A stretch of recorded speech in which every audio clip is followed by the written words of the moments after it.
a glória dos céus. Canta minha alma, canta ao Senhor, rende-lhe sempre ardente louvor.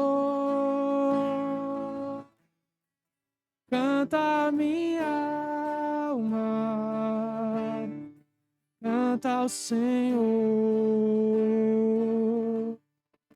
rende-lhe sempre ardente louvor. Ao seu amor eu submeti e extasiado então me senti. Anjos descendo, trazem dos céus ecos dessa graça de Deus. Canta minha alma, canta minha alma, canta ao Senhor, rende-lhe sempre ardente louvor. Canta minha alma, canta ao Senhor, rende-lhe sempre ardente louvor. Sempre vivendo em seu grande amor, me regozijo em meu Salvador, esperançoso, vivo na luz, pela bondade do meu Jesus. Canta minha alma, canta ao Senhor, rende-lhe sempre ardente louvor. Canta minha alma, canta ao Senhor,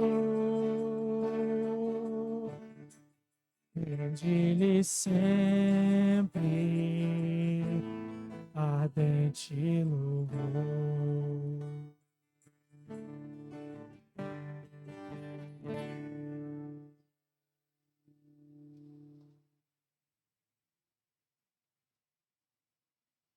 Amém. Que a nossa alma possa render sempre louvor e graça ao Senhor. Vamos celebrar ao nosso Deus nessa manhã e os irmãos que estão em casa, celebrem conosco. Vamos nos elevar a Deus em oração, entregar esse culto de louvor e adoração e pedir que o Senhor nessa manhã fale aos nossos corações. Senhor, Santo e Eterno Pai, te louvo e te agradeço, Deus, pela tua graça, tua misericórdia, pela tua salvação nas nossas vidas. Senhor, que nessa manhã possamos ouvir a tua palavra e o nosso coração esteja aberto e a nossa mente, ó Deus, pronta para entender a tua palavra e os teus desejos para a nossa vida. Que os irmãos que estão acompanhando esse culto em casa também, ó Deus, possam aquietar o coração e ouvir a tua palavra, em nome de Jesus. Amém. Vamos continuar louvando ao Senhor com cânticos. Amém. Graças a Deus, irmãos, bom dia, boa noite para você que está assistindo. Que se você puder ficar de pé, amém? Se você não puder também. Fique à vontade. Nós vamos essa manhã para adorar o nosso Deus. E a gente vai começar com uma canção bem conhecida, que nós vamos dar o devido louvor que ele merece. Amém? Só pra te adorar e fazer teu nome grande e te dar o louvor que é devido. Estamos nós aqui. A igreja canta que só pra te adorar e só pra te adorar e fazer teu nome grande e te dar o louvor que é devido. Estamos nós aqui. Você puder ajudar com palmas?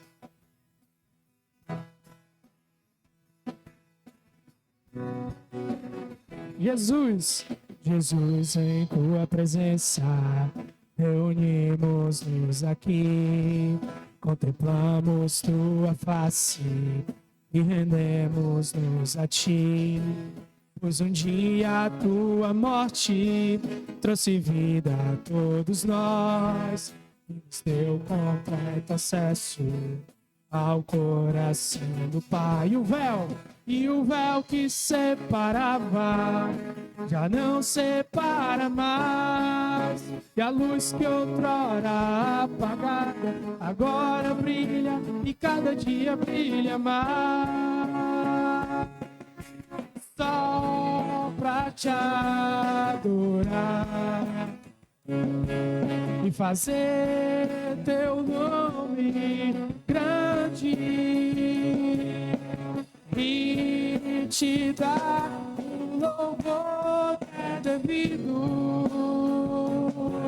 Estamos nós aqui só pra te adorar e só pra te adorar e fazer teu nome grande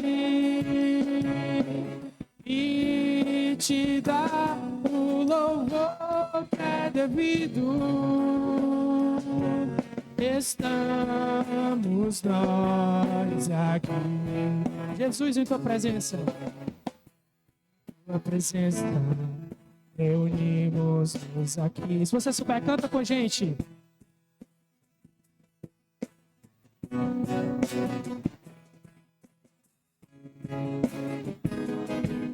Trouxe vida a todos nós e nos deu completo acesso ao coração do Pai. E o véu que separava já não separa mais. E a luz que outrora apagada agora brilha e cada dia brilha mais. Só pra te adorar e fazer teu nome grande e te dar o louvor devido. Estamos nós aqui. Estamos nós aqui. Estamos nós aqui.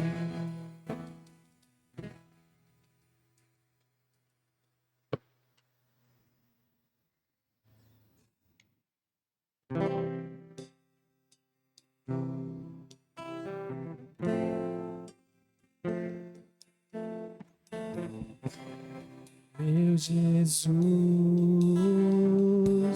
Salvador, outro igual não há. Todos os dias as maravilhas de teu amor. Ele é consolo e abrigo, consolo e força e refúgio é o Senhor em todo o meu ser, em tudo que sou, eu sempre te adorar.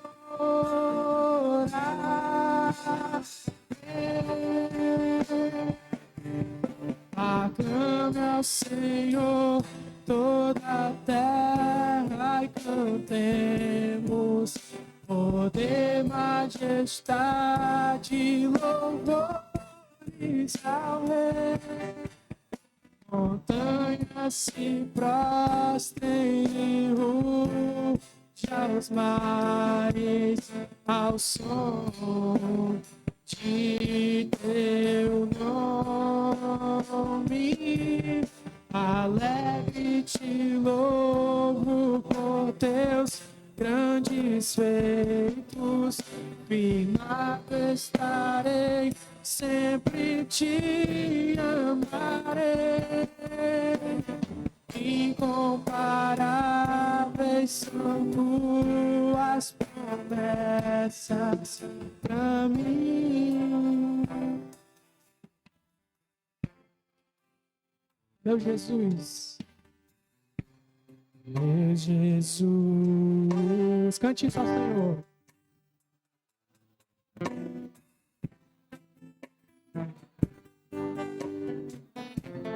Todos os dias queremos louvar.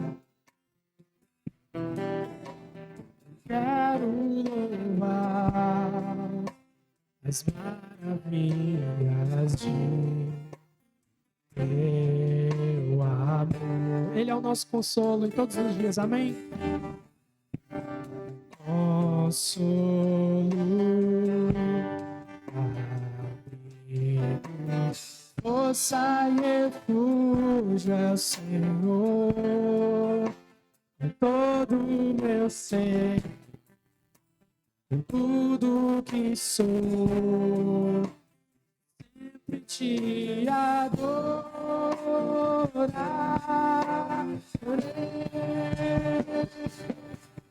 Aclame ao Senhor toda a terra e cantemos poder, majestade, louvores ao Rei. Montanhas se prostrem e rugem, mares ao som de teu nome. Alegre te louvo por teus grandes feitos, firmado estarei, sempre te amarei. Incomparáveis são tu. E a igreja vai dizer, aclame ao Senhor, amém? Aclame ao Senhor.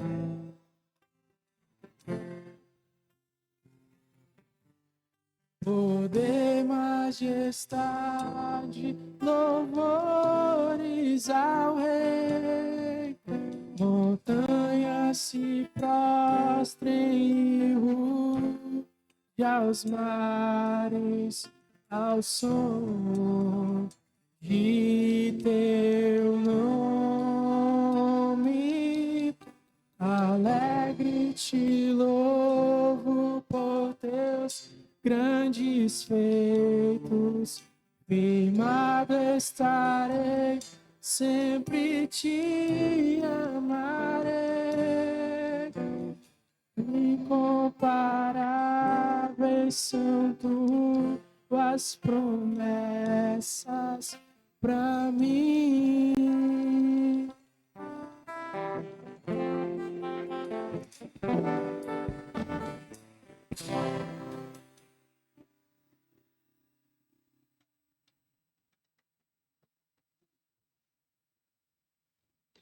Incomparáveis são sempre as promessas do Senhor. Vamos continuar louvando ao Senhor e agora com a leitura bíblica que está no livro de João, capítulo 10, do verso 1 ao 15. Nós vamos fazer uma leitura responsiva. Eu leio um versículo e os irmãos lerão o segundo. Eu queria convidar os irmãos a ficarem de pé em reverência à palavra de Deus.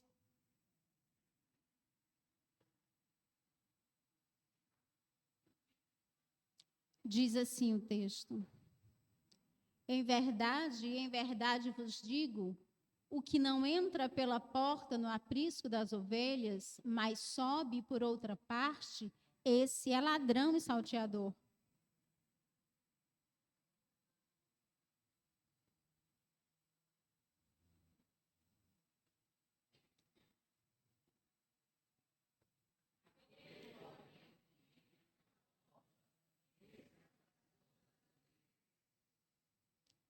Para este o porteiro abre, as ovelhas ouvem a sua voz, ele chama pelo nome as suas próprias ovelhas e as conduz para fora.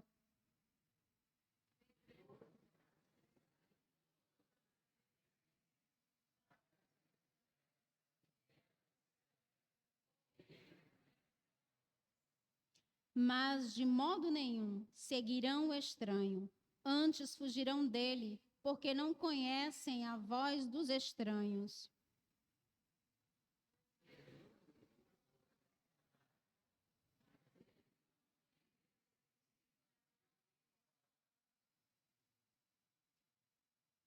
Jesus, pois, lhes afirmou de novo: em verdade vos digo, eu sou a porta das ovelhas.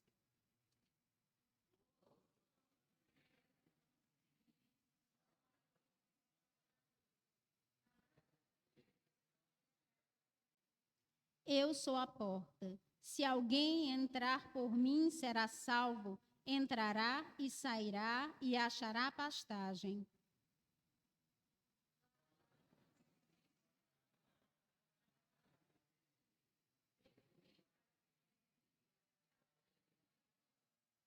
Eu sou o bom pastor.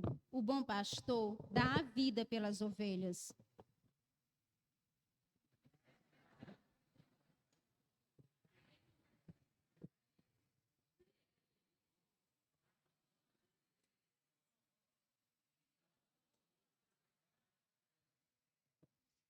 O mercenário foge, porque é mercenário e não tem cuidado com as ovelhas.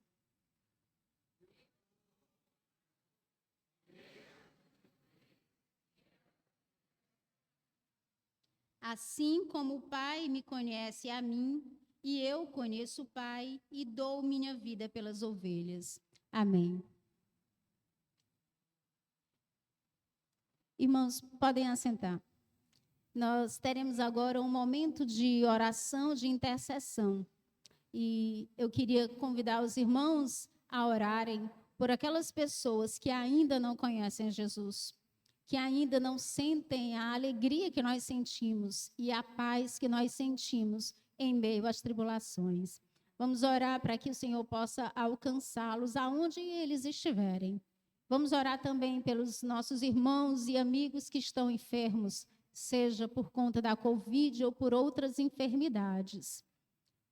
Os irmãos baixem a cabeça, os irmãos que estão em casa também façam essa oração e daqui a um instante o irmão Léo vai nos elevar ao Senhor em oração.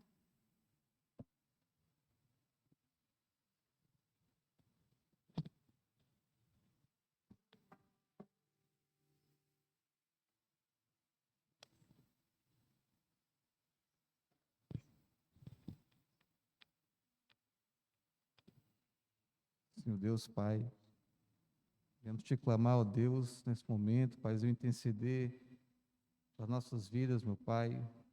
Nos ajuda, Paizinho, a te buscar a cada dia. Nos ajuda a te cultuar, Paizinho, a nos enchermos mais de Ti a cada dia, Pai, para que possamos ser transformados realmente por Ti, Pai. Eu interceder pelas pessoas, ó Pai, que ainda não te conhecem, ó Pai, não conhecem a tua palavra. Tem misericórdia, Paizinho, dessas pessoas, mas que elas possam ter, Paizinho, uma oportunidade de ter as suas vidas transformadas por Ti, meu Pai. Interceder também para aquelas pessoas que estão enfermas nesse momento, que eu possa restaurar a saúde delas, Paizinho. Meu, toda essa dificuldade que temos passado, Pai, mas sabemos que Tu é um Deus que não está indiferente com nada. O Senhor está aí cuidando de nós, Paizinho. Então, te peço para as pessoas que estão enfermas, ó Pai, que o Senhor possa restaurar a saúde de cada uma delas, mas que seja feita a Tua vontade e não a nossa vontade, Pai. Isso que eu vou te interceder, Paizinho, em nome de Jesus, Pai. Escuta a nossa oração, ó Pai, receba a nossa oração. Então, Deus misericordioso, um Deus de graça. Obrigado por tudo, Pai, em nome de Jesus, amém. Amém. Eu queria só fazer um aviso sobre o Ministério de Homens, que está organizando o Congresso de Homens, que vai acontecer no dia 18 de junho, às 20h30, pelo Google Meet. Vai ser uma noite pelo Google Meet com o tema Saúde Física. Então, os homens fiquem atentos para esse dia. E no dia 19 de junho, vai trabalhar sobre o tema saúde espiritual. E esse momento será presencial, às 19 horas. Então, os homens agendem, se programem e participem. Nós teremos agora, irmãos, o momento da oferta, né? Quando nós trazemos a casa de Deus em forma de recursos financeiros, tudo aquilo que o Senhor tem nos proporcionado. Então, os irmãos fiquem à vontade, tragam suas ofertas e os seus dízimos. Renova-me, Senhor Jesus. Já não quero ser igual. Renova-me, Senhor Jesus. Põe em mim teu coração, porque tudo que há dentro de mim necessita ser mudado, Senhor. Porque tudo que há dentro do meu coração necessita de ti.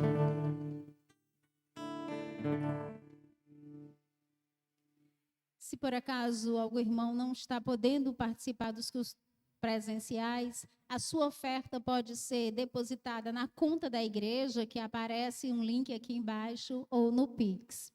Vamos orar agora ao Senhor, agradecendo.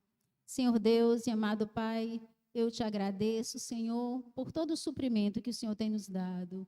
Ó Deus, eu quero te pedir, abre as portas, ó Pai, de emprego para aquelas pessoas que estão desempregadas. Põe, Senhor, no nosso coração o desejo e a fidelidade, ó Pai, de honrar os teus mandamentos. Ó Deus, toma nas tuas mãos essas ofertas, ó Deus, para que possam abençoar e cumprir, ó Deus, com todas as necessidades da tua obra, em nome de Jesus. Amém. Quero convidar agora o pastor Eduardo para o momento da ceia do Senhor.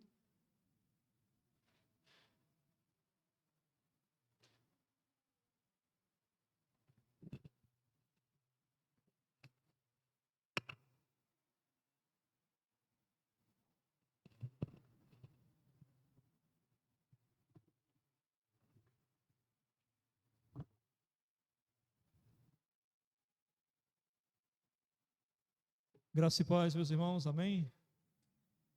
Nós vamos celebrar a ceia do Senhor. A ceia do Senhor é um memorial que o Senhor Jesus nos deixou, uma lembrança que nós devemos ter daquilo que Ele fez por nós. Seu corpo que foi moído pelos nossos pecados e o seu sangue que foi derramado como preço para nos salvar. O memorial ao qual Jesus se refere foi na última noite, na noite em que ele foi traído, quando ele celebrou esta ceia, foi que deixou esta ordenança para a igreja. Então, quero convidar você a abrir sua Bíblia em 1 Coríntios, no capítulo 11, para nós podermos ler a base bíblica da nossa celebração da ceia do Senhor. 1 Coríntios, capítulo 11, onde nós leremos do versículo 23 em diante. 1 Coríntios 11, do verso 23 em diante.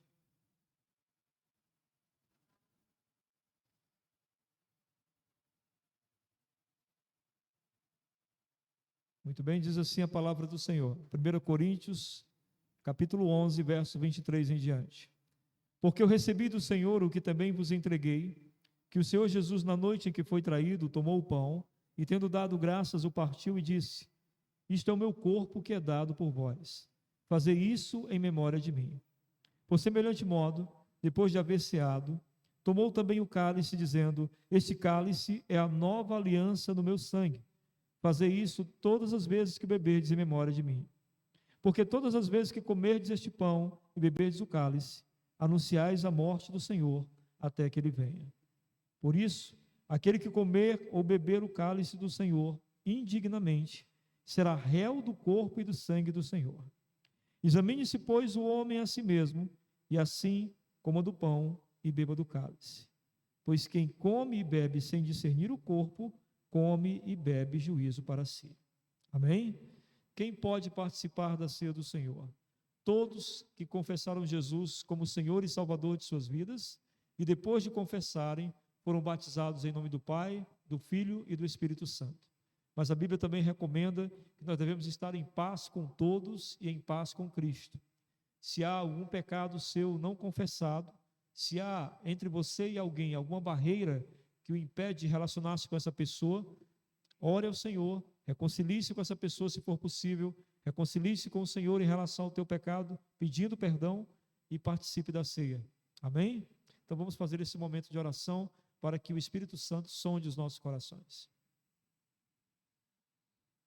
Senhor Deus e Pai Todo-Poderoso, estamos aqui em Tua presença, reconhecendo Tua grandeza, reconhecendo a Tua majestade sobre nós e te pedindo por Tua graça que nos direcione sempre a fazer tudo conforme o Teu agrado. Se há, ó Deus, algo em algum de nós a resolver, que o Teu Espírito nos ajude para que seja resolvido, para que, estando em paz contigo, possamos celebrar alegremente esse momento tão maravilhoso que representa a nossa redenção e salvação. Bendito e engrandecido seja o Teu nome, hoje, sempre e eternamente. Amém. Eu vou convidar aqui a irmão Elieudo, por favor, irmão Elieudo, para nos ajudar. Pode vir aqui à frente, o irmão já sabe como é que funciona, né? O Elieudo vai nos ajudar. Eu vou pedir o irmão Ricardo e a irmã Fabiana para nos ajudarem servindo a ceia.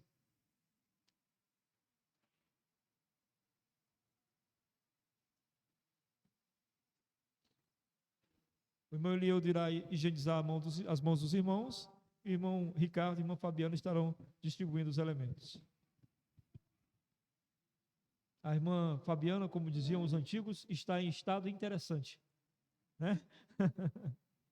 Quantos meses já, Fabiana? 5 meses, que legal. Está pertinho. Vamos celebrar a ceia do Senhor, meus irmãos.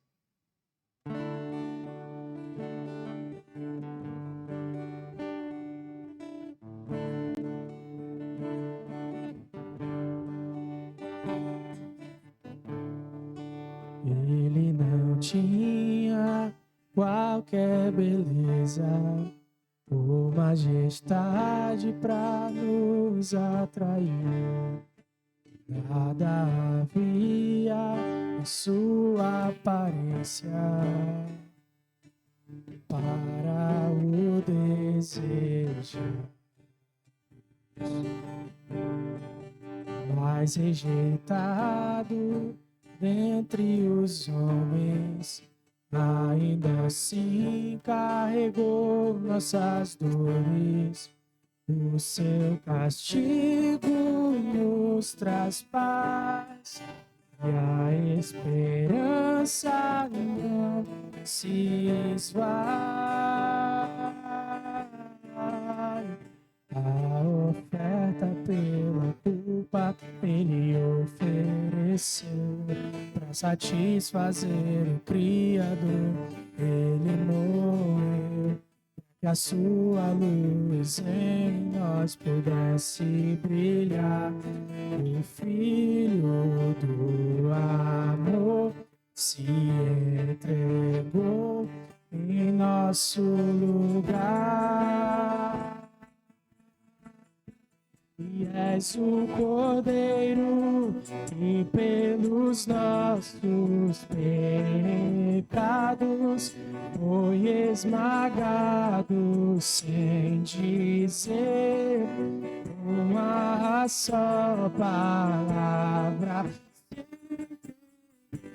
Aos cravos derramou sua vida até a morte, provando a ira amarga a nos dar sua doce graça e nos fazer viver.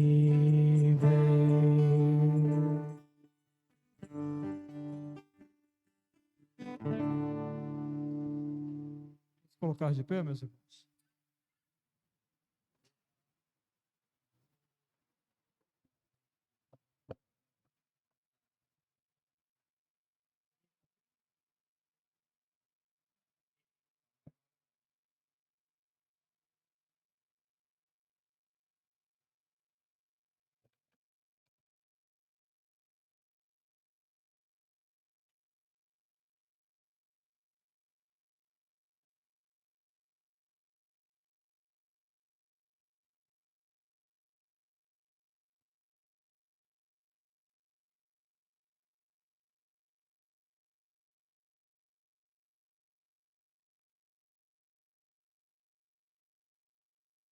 Permaneça aqui, Ricardo, só um instantinho, tá?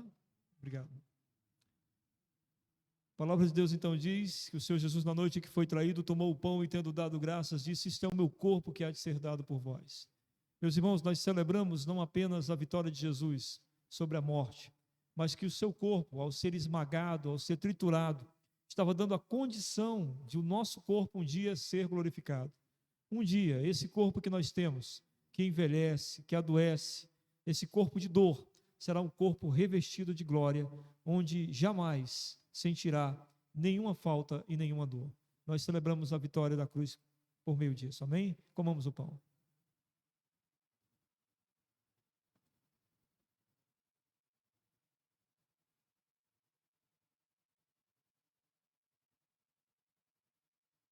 Vamos orar com o irmão Ricardo.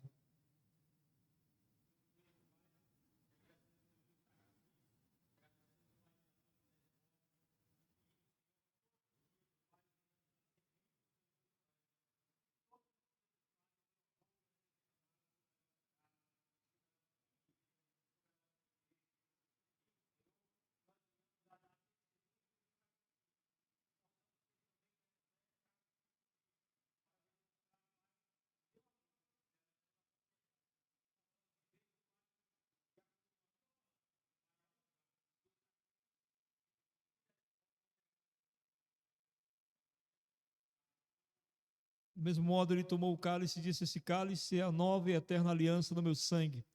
É uma aliança eterna. Aquilo que o Senhor Jesus fez não pode mais voltar atrás. Nós fomos comprados pelo seu sangue. Bebamos todos o vinho celebrando esta vitória. Oremos com a irmã Fabiana.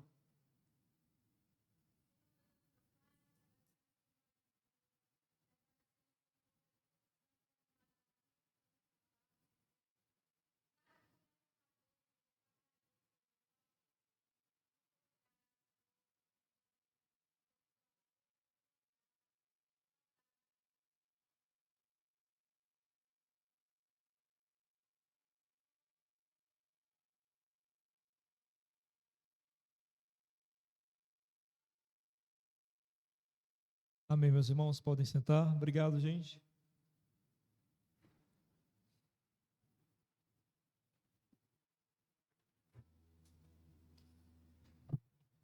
Meus irmãos, nos últimos 14 domingos, nós aprendemos mais sobre a vida do apóstolo Pedro. Contando com esse sermão de hoje, foram 15 sermões, contando desde o momento em que o apóstolo Pedro se encontra com Jesus, até esse momento da negação e a restauração dele que nós veremos hoje. Então, para encerrar essa série, eu queria convidar você a abrir comigo no Evangelho de João, no capítulo 21.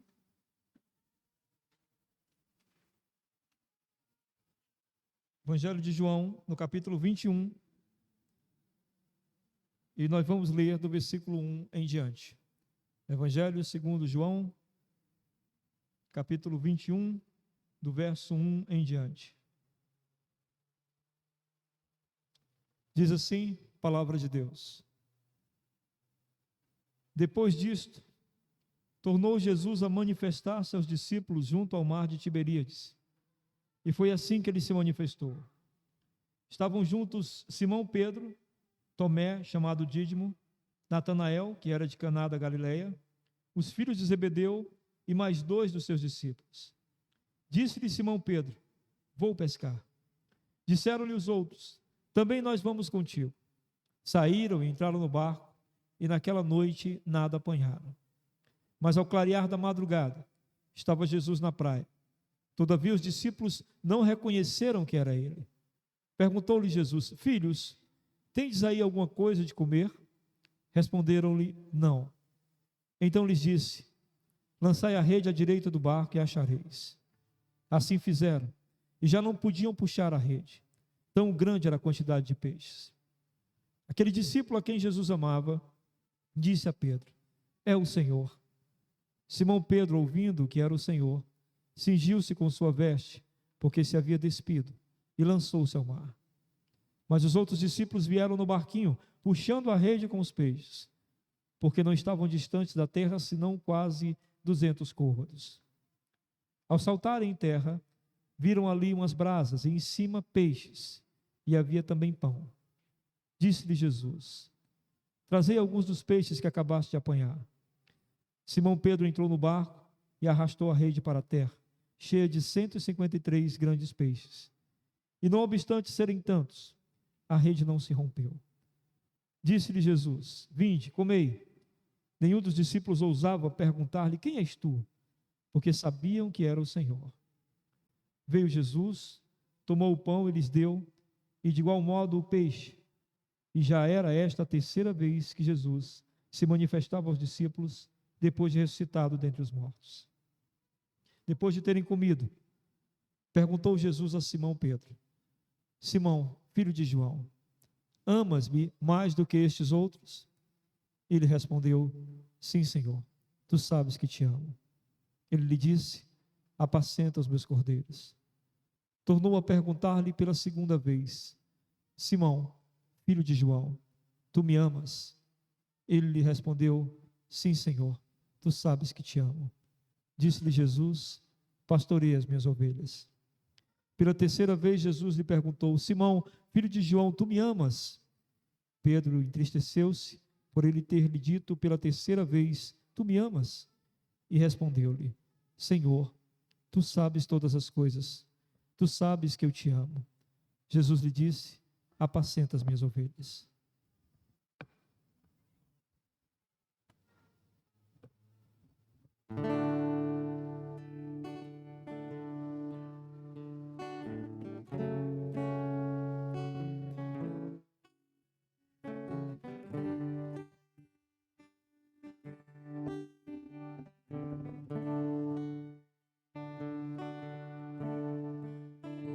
Eu te vi fazer coisas que nunca antes vi alguém fazer.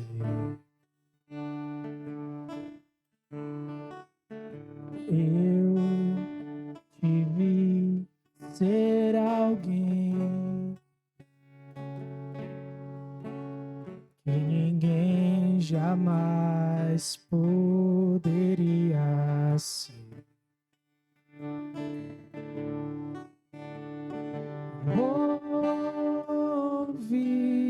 você dizer sobre a paz e a vida e seu reino de amor. Ouvi você contar histórias para nos lembrar.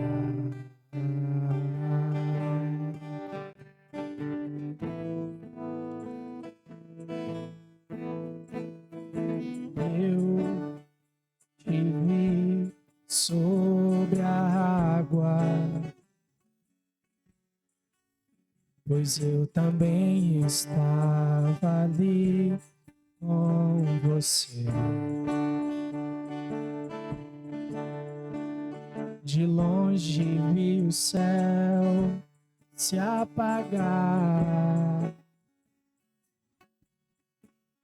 no madeiro a sua vida entregar.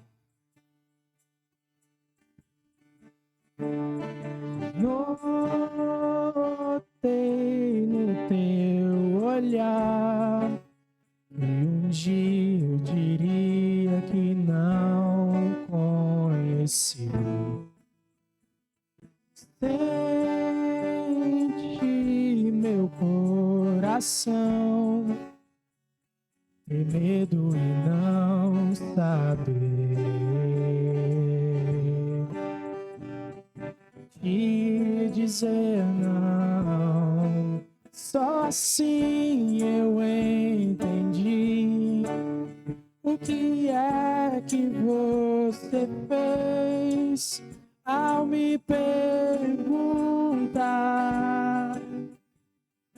sobre o amor. Rasgou meu coração, me mostrou o pior de mim, para eu ser então o melhor em ti.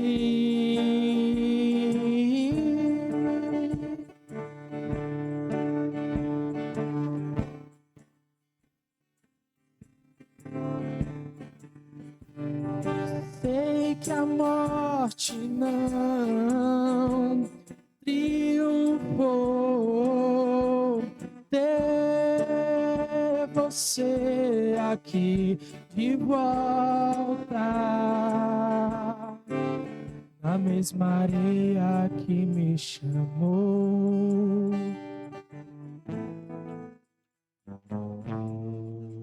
Só assim eu entendi o que é que você fez ao me perguntar sobre o amor. Rasgou meu coração, me mostrou o pior de mim, para eu ser então o melhor em ti.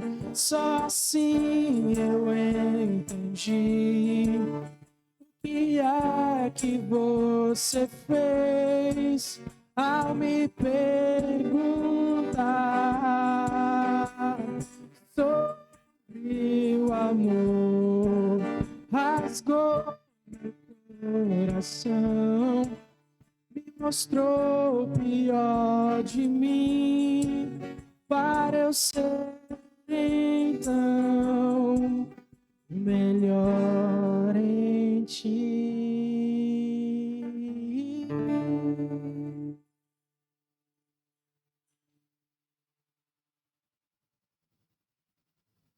Vamos orar, meus irmãos, pedir que o Senhor use sua palavra para nos abençoar grandemente neste momento. Pai querido, ajuda-nos a compreender tua palavra, ajuda-nos a receber de ti a mensagem que o Senhor deseja nos falar sobre a restauração na vida do apóstolo Pedro, que esta restauração seja nossa também, para a glória do teu nome.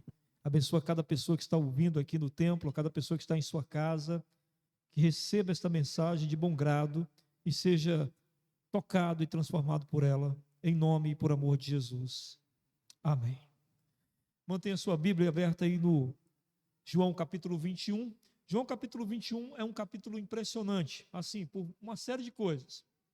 A primeira coisa é que o livro de João, ele parece terminar no capítulo 20. Parece que encerra no capítulo 20. Se você ver, acompanhe comigo aí os dois versículos, versículo 30 e o 31 do capítulo 20. Ele diz o seguinte: na verdade, Jesus, diante dos discípulos, muitos outros sinais, diante dos discípulos, muitos outros sinais que não estão escritos neste livro. Estes, porém, foram registrados para que creiais que Jesus é o Cristo, o Filho de Deus, e para que, crendo, tenhais vida em seu nome. Pronto, parece que encerrou. Parece que aqui encerra o livro, né? Só que não. É muito parecido com aqueles filmes da Marvel, que meus filhos me ensinaram a assistir os filmes da Marvel, né? E eles dizem sempre isso: pai, quando termina o filme, a gente tem que esperar, tem que dar um tempo, vai passar os nomes, vai acabar tudo, depois vem uma cena, sem você esperar. É mais ou menos isso que aconteceu no Evangelho de João. Parecia que havia encerrado, mas não encerrou. Me parece que no capítulo 21 aconteceu algo muito importante e João entendeu que precisava ser registrado também.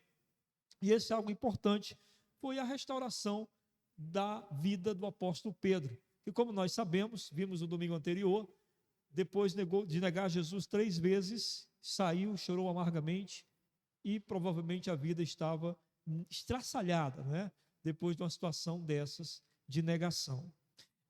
Esse capítulo 21 também, ele serviu muito para a igreja primitiva. Ali no 3º, 4º século, a igreja era muito perseguida. E a perseguição significava que famílias inteiras eram levadas ao Coliseu, se confessassem Jesus como Senhor, eram levadas ao Coliseu para serem estraçalhadas pelas feras, estraçalhadas pelos leões. Então, era muito comum alguns irmãos negarem a fé, com medo de morrer. O apóstolo Pedro negou a fé, negou a crer em conhecer Jesus, por medo de morrer. E não era diferente com os irmãos da igreja primitiva que passavam por situação semelhante.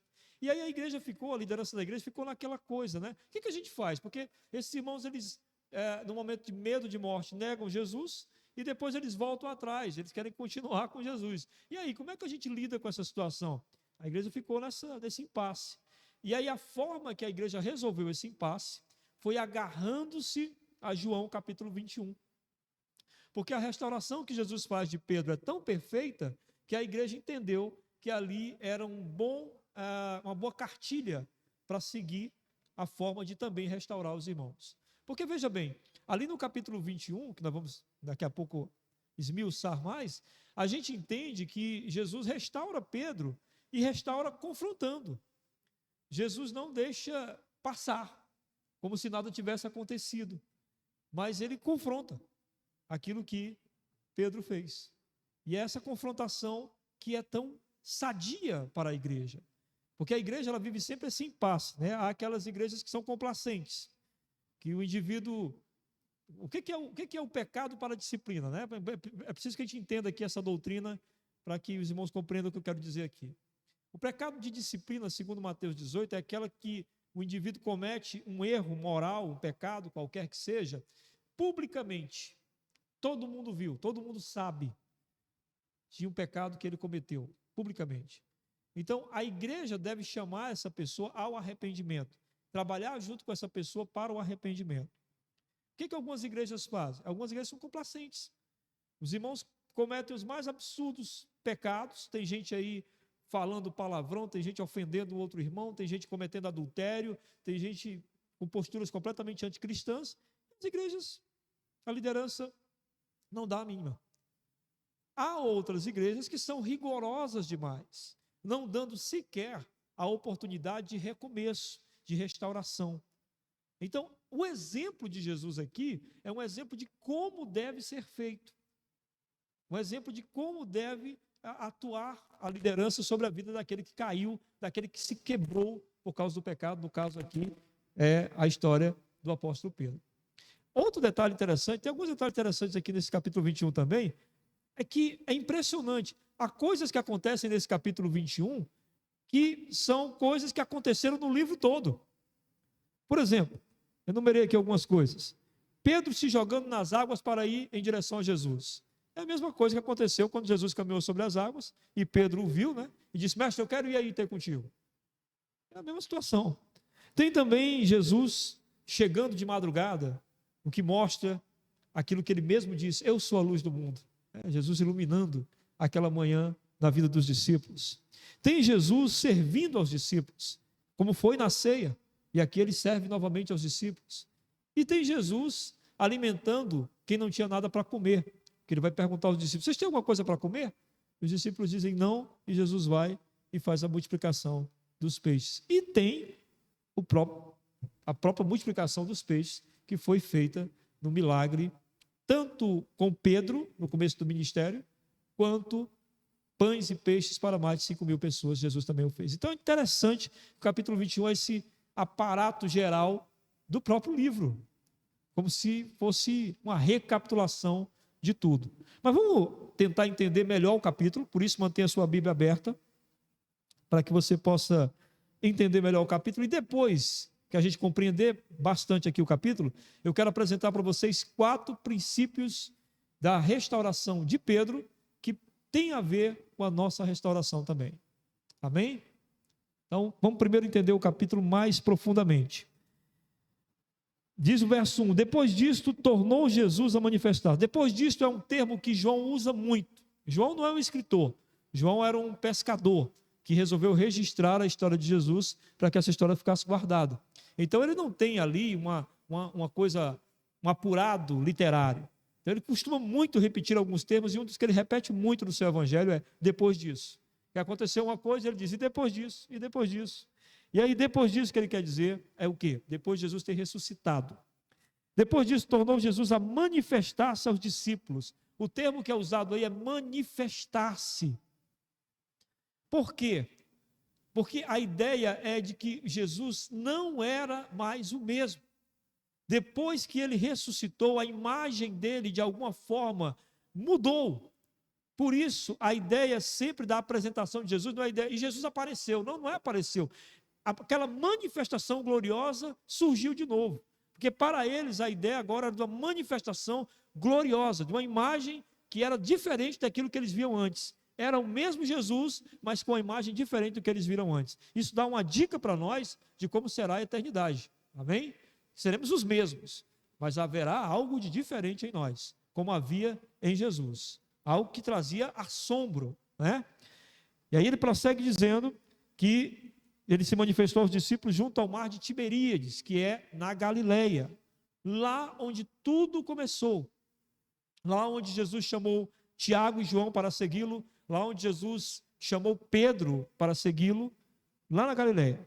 Estavam juntos, aí ele vai citar quem estava: Simão Pedro, Tomé, chamado Dídimo, Natanael, que era de Caná da Galileia, os filhos de Zebedeu, que no caso são Tiago e João, e mais 2 dos seus discípulos que não são identificados aqui. No total eram 7 discípulos. Disse-lhe Simão Pedro: vou pescar. Por que Pedro toma essa decisão? De uma hora para outra, vou pescar. Porque vocês vão entender daqui a pouco o que eles foram fazer na Galileia. Havia um motivo deles estarem ali na Galileia. E um motivo era, eles foram para a Galileia esperar o Senhor Jesus. Mas me parece que Jesus demorou a aparecer. E ao demorar a aparecer, Pedro acho que pensa, olha, eu acho que ele não vai vir. Se ele não vai vir, então é provável que não houve perdão e reconciliação para mim. Então vou voltar para a minha vida antiga, para fazer o que eu fazia antes. Acontece muito isso com muitos de nós. Em alguns momentos em que nós falhamos ou caímos e não sentimos a presença de Jesus como antes, e pensamos, talvez não tenha mais nenhuma forma de eu recomeçar. É melhor eu parar por aqui e voltar a fazer o que eu fazia antes. É o que Pedro pensa fazer. Então ele diz, eu vou pescar. Até porque, meus irmãos, Pedro tinha abandonado tudo para seguir Jesus. O trabalho dele, ele tinha abandonado. E agora ele pensa, é melhor eu voltar a trabalhar como trabalhava antes. Disseram-lhe os outros, também nós vamos contigo. Saíram e entraram no barco naquela noite e nada apanharam. Mas ao clarear da madrugada, veja que coisa linda, meus irmãos. Quando o dia está amanhecendo, estava Jesus na praia. Todavia, os discípulos não reconheceram que era ele, porque era longe. Estavam a 300 metros da praia e Jesus estava lá, não dava para reconhecer quem é que estava lá, né? Então, no verso 5, perguntou-lhe Jesus: filhos, tendes aí alguma coisa de comer? E aqui eu achei muito interessante, até estava comentando com a minha esposa sobre isso, estava estudando o texto no original, na língua original. A Bíblia do Novo Testamento foi escrita em grego.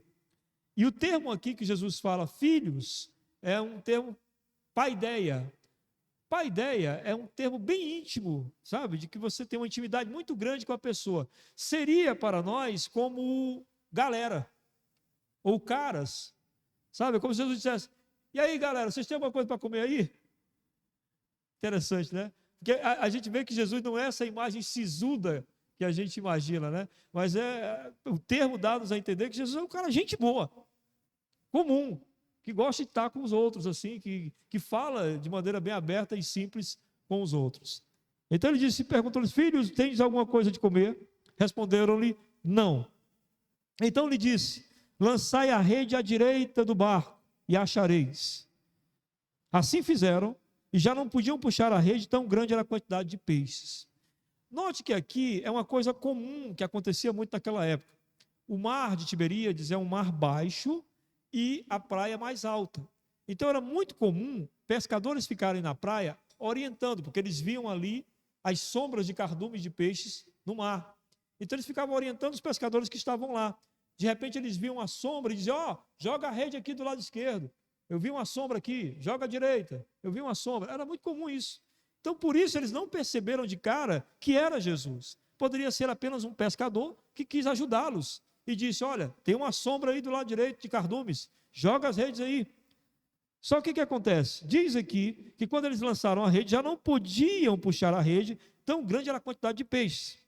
No verso 7, aquele discípulo a quem Jesus amava, quem é esse? João, que nunca fala o nome dele no livro, ele é muito humilde nesse sentido, né? Nunca fala o nome dele no livro. No entanto, apesar de ser humilde, nunca falar o nome dele, mas ele diz o quê? Aquele discípulo a quem Jesus amava. Quem é que Jesus amava? Eu. Quem Jesus mais amava? Eu. Né? É isso que João diz, apesar de não dizer o nome dele. Então, aquele discípulo a quem Jesus amava, disse a Pedro, quando viu aquela situação: é o Senhor. E por que João se direcionou para Pedro? Porque existiam outros discípulos no barco também. Mas por que João se direcionou imediatamente a Pedro e disse: Pedro, é o Senhor? Porque João viu o semblante de Pedro caído. João viu que Pedro não era mais o mesmo, que ele estava abatido, que ele estava definhando, que ele estava entristecido por tudo que havia acontecido. E que a grande esperança de Pedro era que Jesus aparecesse, se manifestasse e dissesse alguma coisa para ele. Qualquer coisa. Nem que fosse para castigá-lo, mas se manifestasse de alguma forma. E aí, por isso, quando João atenta e vê que aquela pessoa, aquela imagem só pode ser o Senhor, por tudo que está acontecendo ali, ele se volta para Pedro e diz: Pedro, é o Senhor. E o que o texto diz para nós? O texto prossegue dizendo o seguinte: Simão Pedro, ouvindo que era o Senhor, cingiu-se com a sua veste. Ele estava só com aquelas tangas, né, que eles colocavam para pescar. Ele vestiu o seu vestido e lançou-se no mar.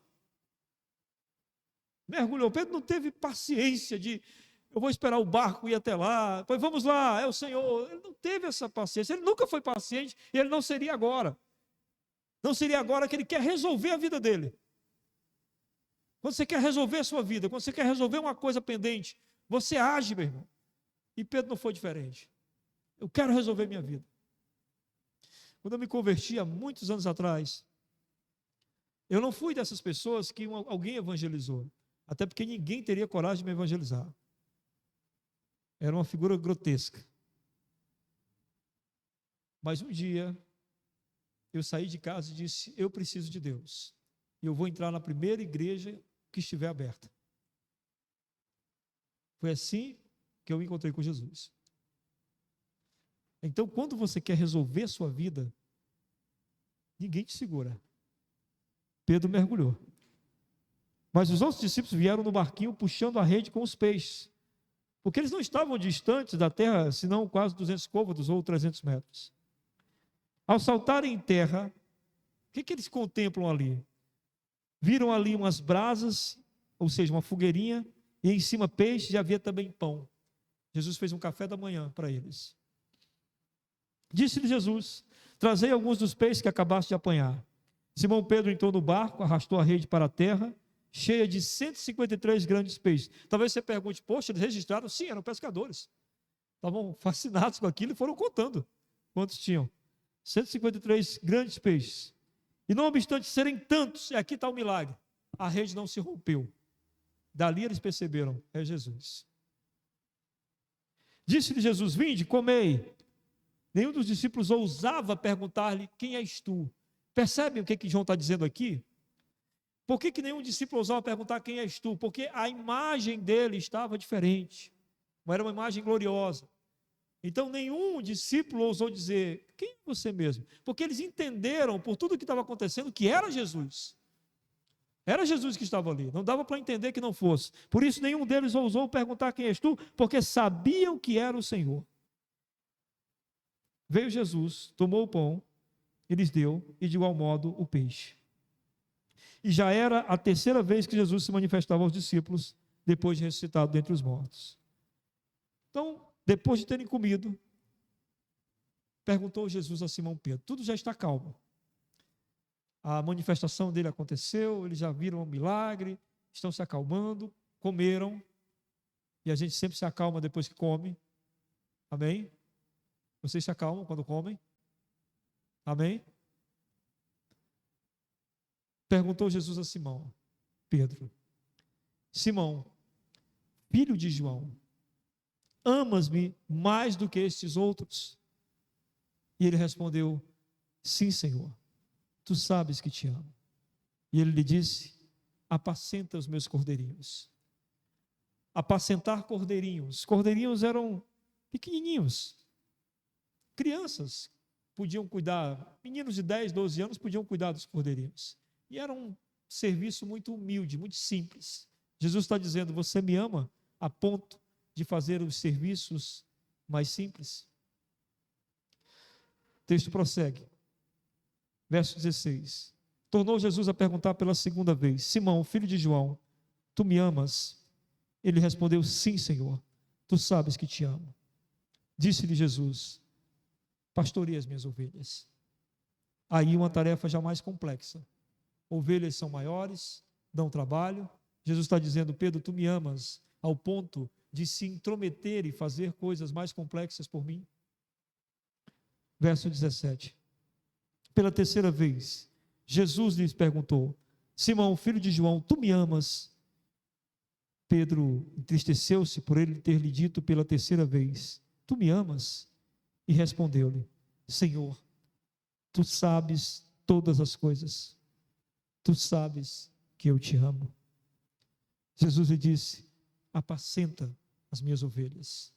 Apacentar, tarefa muito mais difícil e árdua ainda. Se tu me amas, és capaz de fazer qualquer coisa por mim, desde as coisas mais difíceis? Pedro diz que sim. Eu quero apontar, meus irmãos, então, 4 coisas da restauração de Pedro que tem a ver com a nossa restauração também. Se por acaso nós cairmos, se por acaso nós falharmos, se por acaso nós fomos quebrados, como Pedro foi, como Jesus irá lidar com isso em nossas vidas, assim como lidou na de Pedro. A primeira coisa, Jesus, o grande restaurador, vai ao encontro do quebrado. Jesus já havia se encontrado com Pedro e com os discípulos 3 vezes. Você viu aqui no texto, né? Realmente, eles se encontraram lá em Jerusalém 3 vezes. Mas Jesus preparou esse momento para a restauração de Pedro. Esse momento aqui na Galileia foi preparado por Jesus antecipadamente, meus irmãos. Veja bem, não é algo aleatório. O Senhor preparou bem antes. Em Mateus, no capítulo 26, no verso 32, quando o Senhor Jesus está contando aos discípulos o que vai acontecer com ele, ele diz: o Filho do Homem será preso, será entregue nas mãos dos pecadores, será torturado e morto, e ressuscitará ao terceiro dia. Naquele dia, Jesus diz em Mateus 26:32, mas depois de eu ressuscitar, irei adiante de vós para a Galileia. Percebem? Jesus marcou o encontro com eles na Galileia antes de qualquer coisa acontecer. Antes de Pedro falhar, antes de Pedro pecar, antes de Pedro cair, já havia esse encontro marcado lá na Galileia. Veja só o que os anjos dizem às mulheres quando estas vão ao túmulo de Jesus e não o encontram lá. Os anjos dizem o seguinte em Marcos capítulo 16, verso 7. Mas ide, dizei aos discípulos e a Pedro, que ele vai adiante de vós para onde? Para Galileia. E ali vereis como ele vos disse. O encontro foi marcado antes de Jesus morrer, antes de Jesus ressuscitar. Tudo estava programado para Galileia. Você sabe o que significa isso? Bom, lógico que de cara você deve entender. Significa que Deus sabe todas as coisas antes de tudo e que Deus realmente é soberano sobre tudo. Ok. Mas significa também que antes de Pedro pecar, o Senhor já sabia. Não foi nenhum assombro para o Senhor. Não foi, Jesus não foi pego de surpresa com o que Pedro fez. Porque Deus nunca é pego de surpresa. Quando Adão e Eva pecaram, Deus não se surpreendeu, Ele sabia dessa possibilidade real. E quando você ou eu erramos ou pecamos, isto não surpreende a Deus, isso surpreende a quem nos conhece, surpreende os nossos amigos, os quais nós conseguimos fingir aquilo que não somos. Surpreende a sua esposa até, que pensa lhe conhecer e não lhe conhece, ou seu esposo, que pensa que lhe conhece e não sabe também quem você é. Surpreende a amigos, surpreende a igreja, surpreende a familiares, surpreende a irmãos, mas nunca a Deus. Ele nunca vai ser surpreendido por aquilo que nós fizemos, meus irmãos, porque Ele sabe exatamente do que nós somos capazes. Então Pedro não surpreendeu e nem você vai surpreendê-lo nunca. O encontro que Jesus proporciona aqui é um encontro de restauração programado.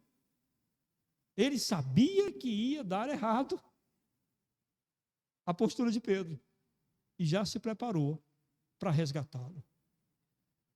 Você conhece um amor igual a esse? Qualquer um amor igual a esse, você conhece? Nem mãe e pai estão preparados para serem frustrados. Há mães e pais que são frustrados e permanecem em frustração. Só o Senhor Deus, só o Senhor Jesus sabe da possibilidade da frustração e não nos abandona em seu amor. O encontro que Jesus proporciona é num momento também inesperado, no meio do trabalho. Ali não é um ambiente religioso. Eles não estavam orando. Se eles estivessem orando, a gente ia achar maravilhoso, eles estavam orando, por isso que o Senhor foi lá. Eles não estavam orando, eles não estavam cultuando, eles não estavam adorando, eles não estavam cantando louvores, eles não estavam fazendo absolutamente nada disso, estavam trabalhando. E o Senhor vai visitá-los no trabalho. Por quê? Porque quando Deus visita uma pessoa quebrada pelo pecado, Ele sabe que essa pessoa não irá para o lugar de adoração. A primeira característica de quando nós estamos em situação de pecado é: não queremos ler a Bíblia, não temos força para orar, não desejamos vir ao culto, não queremos nos relacionar com pessoas que nos remetem à lembrança da vida cristã, ou seja, não queremos contato com crentes de verdade, porque estamos em pecado. E por quê? Porque nós não queremos ser confrontados por Jesus, por causa do pecado. Então, quem está quebrado não vai para o ambiente de adoração. Nunca, foge desse lugar. E o Senhor Jesus sabe disso. Que no ambiente de adoração não dá para encontrar os quebrados. Então o Senhor Jesus vai buscar onde eles estiverem. E pode buscá-los até no próprio trabalho, ou seja lá em que lugar for. Tem uma história de um irmão aqui da nossa igreja, de muitos anos atrás, ele me contou essa história. Ele se afastou da igreja e ele estava numa danceteria em Fortaleza, comprou cocaína para cheirar não tinha nenhum amigo próximo dele, chamou um cara que ele nem sabia quem era. Fez parceria com esse cara, sentou numa mesa, fizeram a carreirinha de cocaína para cheirar. E aí, quando eles iam começar, o cara fala para ele: cara, eu não devia estar aqui. Estou há 3 meses afastado da igreja. Hoje é sábado, eu só fico pensando que amanhã de manhã tem culto na igreja, eu devia estar lá. Aí esse irmão que é da nossa igreja diz: meu Deus, cara, eu também estou afastado. Eu também estou afastado, e eu pensei a mesma coisa, amanhã tem culto na igreja, eu devia estar no culto. E aí eles vão e se confrontam e dizem: cara, a gente não devia estar aqui, a gente deve ir para casa, e amanhã ir para o culto. Vocês entendem o que Jesus fez ali? Jesus colocou um de frente para o outro, para que eles se vissem no espelho, exatamente quem eles eram e o que estavam fazendo. E aí naquele dia eles foram visitados pelo Senhor Jesus numa danceteria. E aí naquele dia eles puderam dizer um para o outro aquilo que João disse para Pedro: é o Senhor está aqui, vamos para casa. Se você falhar, o Senhor Jesus vai querer ir te buscar. Porque a Bíblia diz para nós que Jesus é o pastor que abandona 99 ovelhas e vai em busca da perdida. Diz que Jesus é a dona de casa, vasculhando a casa inteira, atrás de um dracma, que é uma moedinha desse tamanho que não vale nada. Diz que Jesus é o pai do filho pródigo, aquele filho que gastou toda a herança do pai de maneira dissoluta no pecado, e quando ele volta para casa, ele deveria voltar correndo, mas é o pai que vai correndo em direção a ele. Esse é o nosso Jesus, esse é o nosso Senhor, que tem um amor eterno, firme e inalterável. Agora veja bem, de repente você pode pensar: já que Deus nunca vai me abandonar, vou viver a vida que eu quiser, porque afinal, qualquer coisa Ele vai me buscar, qualquer coisa Ele vai atrás de mim. Veja bem, a questão não é se perder por crer que será buscado. A questão é, caso eu me perca, eu tenho esperança de que eu ainda posso ser encontrado. Essa é a questão. Porque veja bem, nós lemos no culto hoje o texto: as minhas ovelhas ouvem a minha voz. É preciso certificar-se de que você é uma ovelha de Jesus. Porque se você for, você vai ouvir a voz dele sempre. Ele vai te buscar. Mas se você não é uma ovelha de Jesus, se eu fosse você, eu não arriscava. Bispo Riley fala uma frase impressionante, eu quero que você preste bastante atenção nessa frase. Veja o que ele diz: na cruz, um ladrão foi salvo para que ninguém se desespere, mas apenas um, para que ninguém se iluda. Amém? Um ladrão foi salvo para que ninguém se desespere, mas só um, viu? Que é para ninguém ficar iludido, achando que as coisas funcionam assim. Temos um Jesus maravilhosamente amoroso, que nos ama e vai nos buscar, vai ao nosso encontro. Bendito seja o amor dele. Mas ninguém deboche desse amor, vivendo uma vida dissoluta, achando que pode menosprezar esse amor. Em segundo lugar, Jesus manifesta graça ao quebrado. Tudo o que aconteceu ali, meus irmãos, no texto, tem em seu bojo o despertar uma memória afetiva. Jesus quer despertar uma memória afetiva em Pedro. Ele quer que Pedro volte ao início de tudo. Então, ali na Galileia, naquele mar da Galileia, foi onde Jesus se encontrou com Pedro, Tiago e João. Foi onde Jesus fez aquele milagre da multiplicação dos peixes, onde Pedro o encontrou finalmente. Então, o cheiro do mar, os peixes, a areia da praia, o vento, tudo isso remetia a uma saudosa lembrança, a lembrança de como tudo começou. Jesus está trabalhando ali por meio da associação de ideias, para que Pedro entenda a vontade que Jesus tem dele recomeçar. Então, o milagre da multiplicação de peixes tem como objetivo que Pedro lembre de como foi o primeiro encontro dele com Jesus. E como foi o primeiro encontro de Pedro com Jesus? Foi um encontro onde Pedro entendeu quem ele era e do que ele necessitava. Lucas capítulo 5 fala então que quando Jesus fez o milagre da pesca maravilhosa, estava no barco com Pedro, Pedro diz: afasta-te de mim porque eu sou um pecador. Eu não sou digno de estar na tua presença. Aliás, esta é uma das formas de nós entendermos se somos convertidos. É quando a gente compreende a indignidade de estarmos na presença do Senhor. De chegar até o culto e dizer: Senhor, eu não sou digno de estar aqui. Eu não mereço estar aqui. Eu não mereço estar ouvindo a tua palavra. Eu não mereço cantar esses cânticos referentes a ti. Eu não mereço que a tua palavra seja lida para mim ou pregada a mim. Eu não mereço estar aqui porque eu sou um pecador. Essa indignidade é fundamental para descobrirmos que realmente fomos salvos. Crentes, preste atenção. Esse ambiente é um ambiente comum, um lugar comum, simplório. Mas quando nós estamos aqui com 2 ou mais reunidos em nome dele, o Senhor Jesus se faz presente. E aí nós devemos imediatamente ser reverentes. Você não está na sala da sua casa. Você não está na sua cozinha, você não está no seu quarto. Você está num ambiente que, no instante em que 2 ou mais se reúnem ali, se torna um ambiente santo. Esse é você diante do Senhor agora e será também no dia da eternidade. É isso que Pedro sentiu aqui. E aí o que o Senhor Jesus deu a ele naquele dia? Graça, aceitação incondicional. O Senhor Jesus disse: não temas, eu te farei pescador de homens. Não temas estar na minha presença. Eu vou transformar você. Eu vou fazer de você uma pessoa diferente. Isso é graça. Sem merecimento algum. Então Jesus quer que Pedro entenda isso. Pedro, lembra aquela minha proposta? Ela continua. Ela está de pé.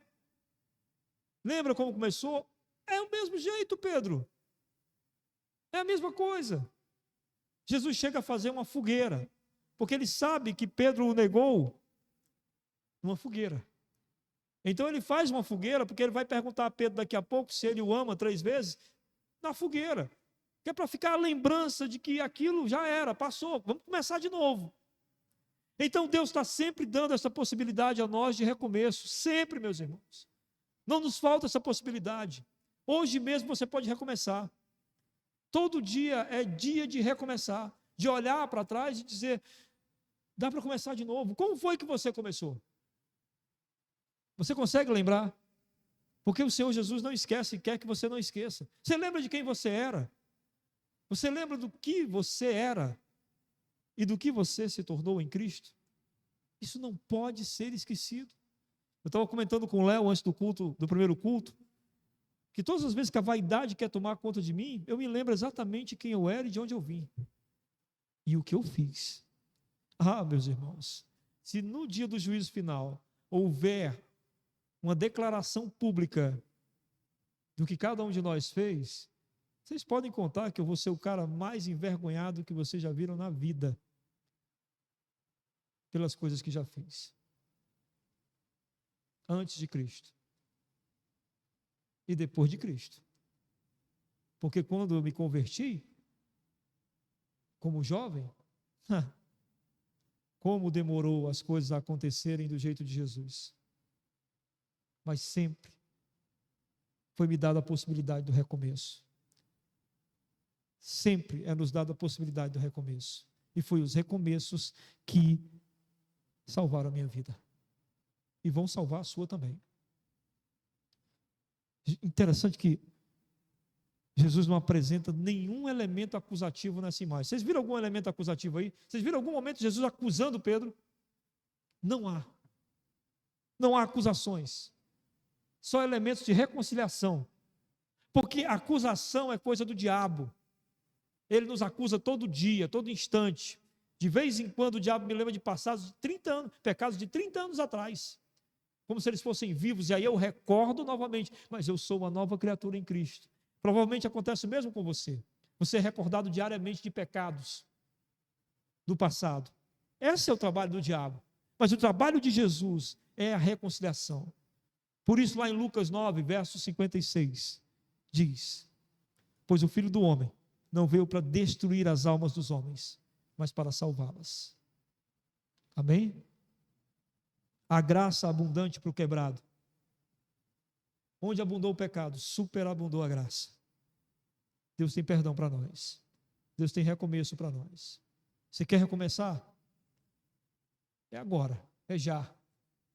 Sabe o que é legal? Não precisa esperar terminar o culto. Enquanto eu estou pregando, você vai recomeçando já. Senhor, eu quero deixar aquilo para trás. Eu não aguento mais aquele tipo de coisa que eu estou fazendo. Eu quero deixar para trás, me ajuda. Quero seguir em frente. E uma das coisas do recomeço é que a gente deve ser como o cachorro quando é molhado. Já viram o cachorro quando a gente molha? Ele fica arrasado, né? Quem tem cachorro sabe disso. Ele fica arrasado.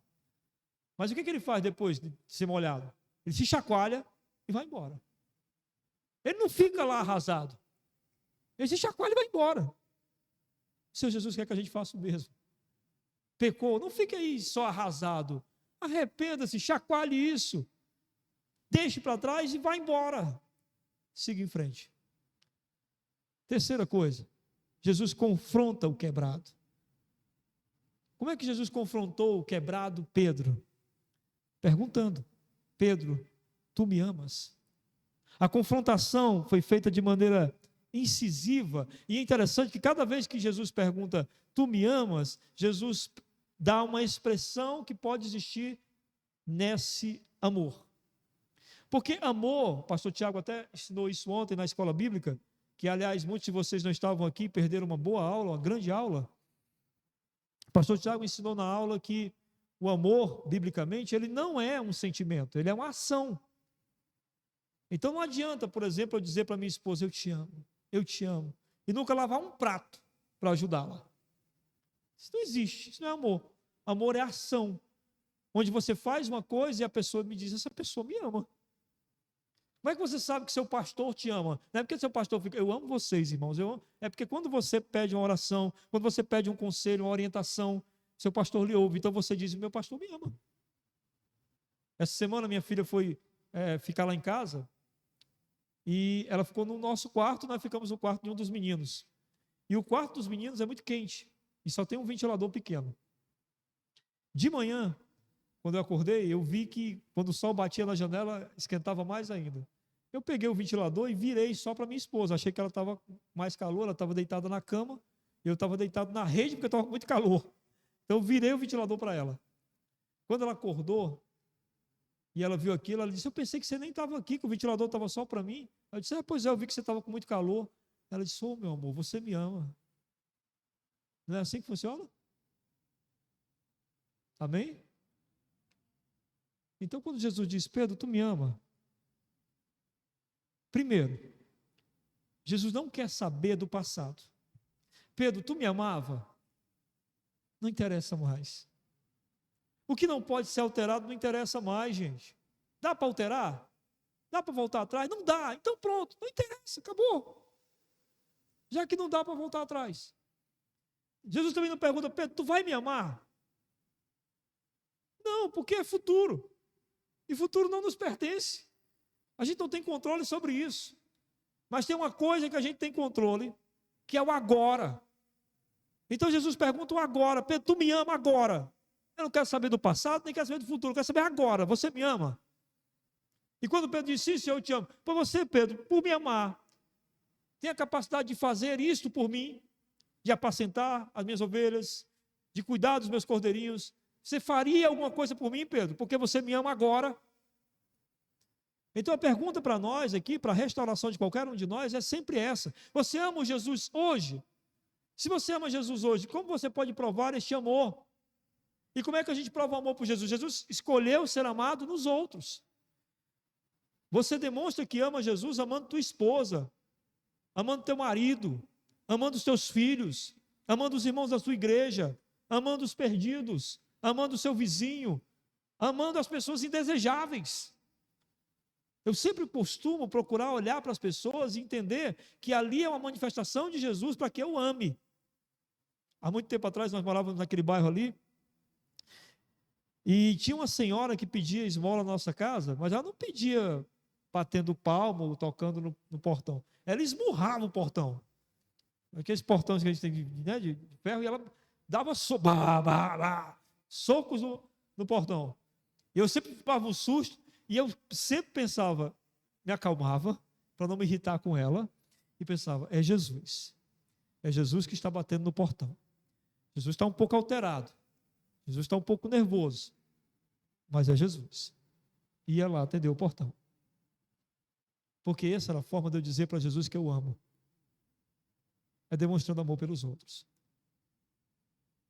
Então, quando você diz, quando Jesus pergunta, Pedro, tu me ama hoje, agora? Sim, Pedro, porque o passado já está resolvido, Pedro.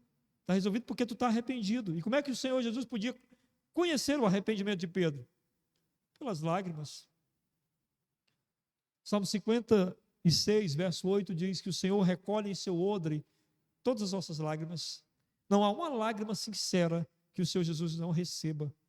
E as lágrimas de Pedro de arrependimento naquele dia foram recebidas. O Senhor Jesus sabia do coração de Pedro, sabia que ele estava arrependido, mas precisava restaurar uma coisa dele. Pedro, eu preciso restaurar a tua vida agora. Teu sentimento em relação a mim agora. Não importa mais o passado e nem importa o futuro, porque não te pertence, mas o agora importa. Faço essa pergunta a você agora. Você ama Jesus, meu irmão?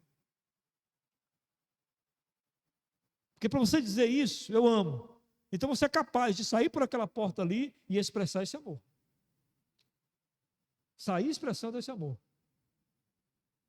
Sair agindo em favor dos outros. Porque amor é isso. Agir em favor dos outros. E é isso que nos restaura. Definitivamente dos nossos pecados. É quando a gente começa a agir em favor dos outros. Sabe por que o cara não vai... Por que o jovem não vai atrás de pornografia? É quando ele começa a agir por amor às mulheres que são usadas naqueles filmes. Finalmente a ficha dele cai, eu diz, eu tenho que amar as pessoas, e essas pessoas estão usando seus corpos, denegrindo suas imagens, corrompendo suas almas, para satisfazer desejos carnais de homens adoecidos. Pronto. Se isso não libertar, nada mais libertará. E seja qual for o pecado, seja qual for o pecado, o que vai libertar é simplesmente o fato de você amar. Porque amando você diz, eu não posso numa condição dessa fazer isso com tal pessoa.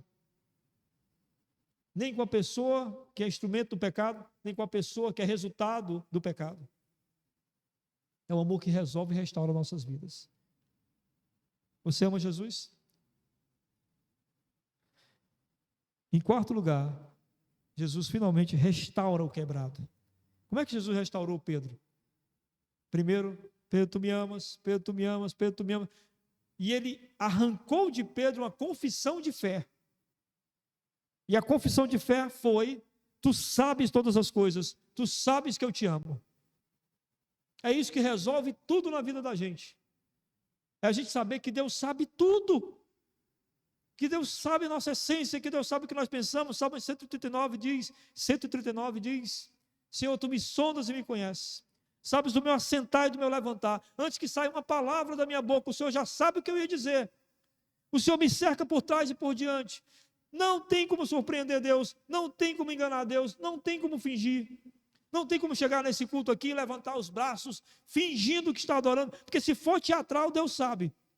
Não tem. Não tem como eu vir aqui nesse púlpito pregar para vocês sem o sentimento de querer transmitir algo a vocês, ou o sentimento de querer aparecer. O que for, Deus já sabe. Não tem como esconder. E é isso que Pedro finalmente reconhece. Senhor, tu sabes todas as coisas. Ele está querendo dizer, nem eu sei de mim mesmo, Senhor. Nem eu sei de mim mesmo. Tu sabes se eu te amo. Ou tu sabes que eu te amo. Quando Jesus vem ao mundo, meus irmãos, ele vem para, diz ele mesmo, ser a luz do mundo, para iluminar o mundo. Diz em João 3,19, o julgamento é este, que a luz veio ao mundo e os homens amaram mais as trevas do que a luz, porque as suas obras eram más. Qual foi a primeira coisa que Adão e Eva fizeram ao pecar? Fugiram, se esconderam, para que não ficasse diante de Jesus, de Deus, os seus pecados. E é isso que as pessoas ainda fazem, se escondem. Mas com Pedro não. Pedro está resolvido. Senhor, tu sabes todas as coisas. Estou diante de ti, minha alma está desnudada diante de ti, e eu estou tranquilo. Isso que é incrível, é nós estarmos desnudados diante de Deus, a nossa alma, Ele saber exatamente quem nós somos e ficarmos tranquilos. Isso é conversão. Porque o que nós entendemos? Esse Deus que está vendo o meu pecado e as minhas falhas, Ele me ama. Ele me ama. Ele viu isso tudo, mas Ele me ama. Quando meu filho era pequeno, um deles, eu lembro de um dia que ele brincando no chão, começou a comer areia. Toda criança come areia em algum momento, né? É um negócio incrível isso. Só comer areia. Quando eu vi, ele estava com a boca, eu disse, meu filho, você não pode comer areia e tal. Fiquei chateado e tudo. E aí fui, né, dei água para limpar a boca dele, aquela coisa toda. E ele no meu colo, pequenininho, acho que ele tinha uns 3 anos. Aí ele disse, pai, o senhor não me ama mais? Eu disse, meu filho, eu vou lhe amar sempre. Sempre. Sempre vou ter amor por você. Nunca pense que qualquer coisa que você vai fazer, eu vou deixar de lhe amar. Naquele dia eu vi Deus falando comigo. Minhas palavras eram, na verdade, as palavras de Deus para mim. Meu filho, eu vou te amar sempre. Sempre vou te amar.